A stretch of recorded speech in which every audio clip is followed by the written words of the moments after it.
Coach's Office. I'm Coach Garrison, and today's show, 1st and 10, we're gonna actually implement some more practical living skills.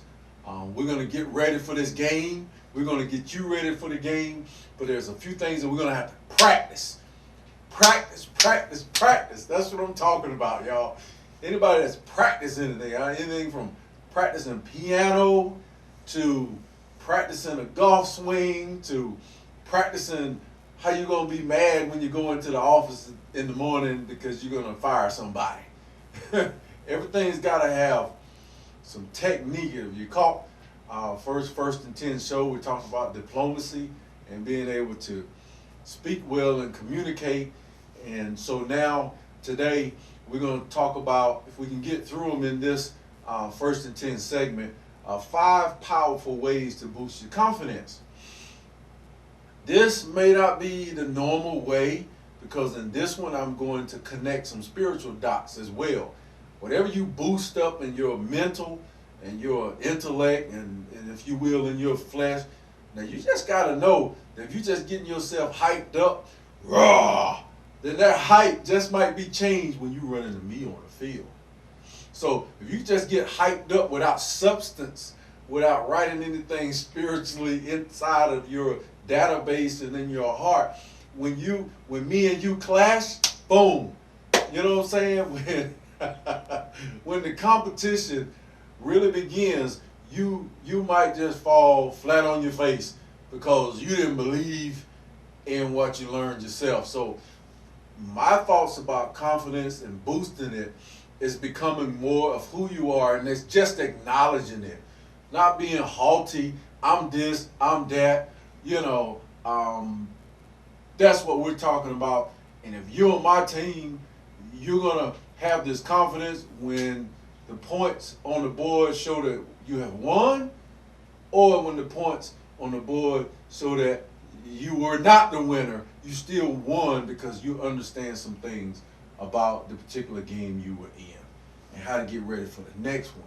So without further delay, that's my sort of semi-definition of confidence, and boosting it is just getting the information inside of you. So I'm going to go ahead and get started. Now, a person with good confidence can face their fears head on and even tend to feel like a risk taker at times. And somebody might look at you, slow down. But you ever seen somebody just break your momentum when you're about to get something done? Not to mention you could be ready to hurt yourself because you may not be prepared, and some people slow you down for whatever reason. But then there are other times that you get focused and you are meaning well and you are intent to get something done. So now, wouldn't it be amazing to have a sort of kind of a self-confidence every day of the week? But look, guess what? You can. You can, even when you think you can't. You can have this confidence because it's understanding who God made you. Especially, I was in a women's group today online and some type of platform, I think it was in Zoom, and they were talking about the bodies and how a woman believes this and believes that. I just went on ahead and said it. I make up words too. Went on ahead, okay? Anyways, God created you as the lady, probably the most powerful, solid built creature on this earth, if I could use that in a positive way. You create bodies, you have babies, you do stuff. You are so much more powerful than a man in a lot of ways, and the spiritual accolades go all to you for having that responsibility, not accepting it. It's a choice in some situations that you think, but no, you are. So if you are a woman, you're beautiful. God has given you, the rights to create his blueprint to reproduce mankind. That's enough for me. I'm convinced. You got it. So you will have confidence all the way, every day, whether you display it or not. Number one, stay away from negativity and bring on the positivity. I ain't going to grill and keep flipping over the topics today. I'm just going to go right through them, and I may slow down a little bit. But you know your surroundings, you know your teammates. You have to take charge of that environment at times. Don't let it all keep going one way and woe is me, and because people do what? I'm thinking they bring negativity through jealousy, envy, non-support, sins of omission, sins of commission, things that they do to you and things that they don't do for you or do to you or do with you. Okay, there's other ways, and negativity can be a ghost in the darkness, but you got to bring on the positivity. You got to speak to that ghost. I see you there. Okay, I know that you are an enemy against me, and you're going to have to play to that you can't see. You can't go around accusing everybody of being an enemy. You're just going to have what? A confident look, a confident smile. We'll talk about that. Let me keep moving. I said I won't stay on each one of these plays very long. Second thing we're going to run is change your body language and your image.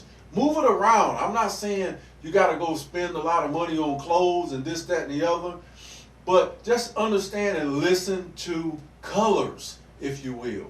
I'm doing all black. It's about played out, man. It's about to get hot out there. It's about to be in the 90s. Guess what I'm going to have on? Black. But understanding your body language, your posture. Some people say I mean mugged them. My eyes have destroyed a lot of things in my life. I've had to say, because people look at my eyes and they read everything I was saying, and I wasn't supposed to be saying that out loud. And my eyes said it. And I apologize, I'm sorry. But yes, my facial expression, oh my God almighty. Whew. That's why I be doing this slapstick comedy, trying to keep you from reading actually what I'm actually saying in the back. See, you didn't know that, did you? Well, that's my deficiency. I've been trying to work on it.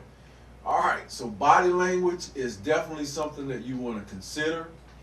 Next of all, at times we want to accept failure, but we want to accept failure in a way that is giving us information.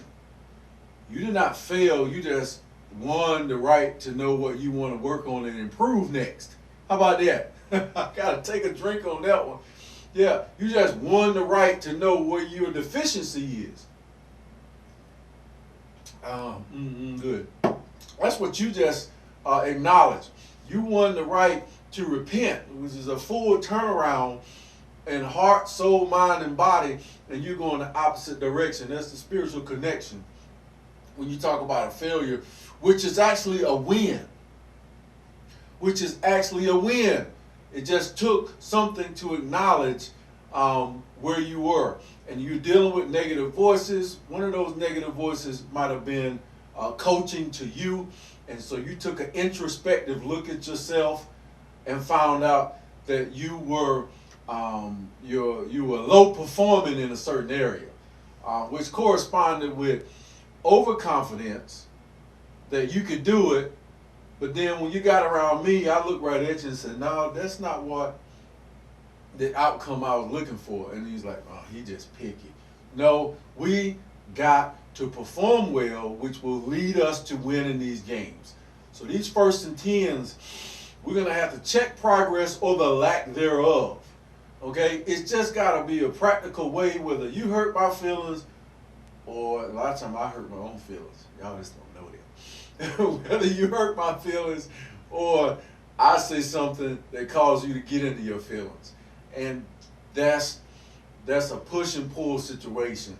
But understanding whether you're low in confidence or you're just not trained and your skill level in that area needs to get up. So in other words, you might have to, you're going to come against me and you're 150 pounds, you're going to have to be like more technique. And then you're going to have to get your weight up. Okay? I'm still around 3-something, so you're going to have to get your weight up. And so you're going to have to bring a lot of technique, or you're going to have to bring your uncle to come with you. All right. So now, the other aspect of this confidence doesn't need to come with you just hyping yourself up or somebody telling you, you can do it, you can do it. I just want you to be prepared. If you're going to have to stay up all day, if you got a learning curve that's this high and it takes you a lot to learn something, if it's technology you're weak in that area, or you're just not as strong, but you're great on the analytical side, get your analytical side and your technological side to get as close as they can to balancing, and you'll be able to show the world what you know through the technology that's available.